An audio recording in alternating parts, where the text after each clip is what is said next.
The probability that a particular rotator cuff surgery is successful is 0.95. Two surgeries are performed. Find the probability that both surgeries are successful. So these are independent events, and they want to know the probability that both the first is successful and the second is successful.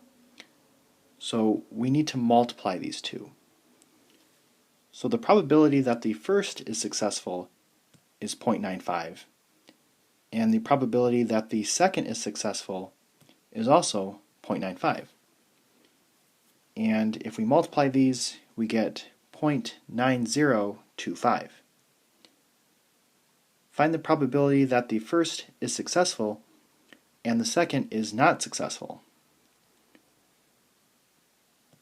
So the first is successful and the second is not successful. That's going to be 0.95 times 0.05. And that is equal to 0.0475.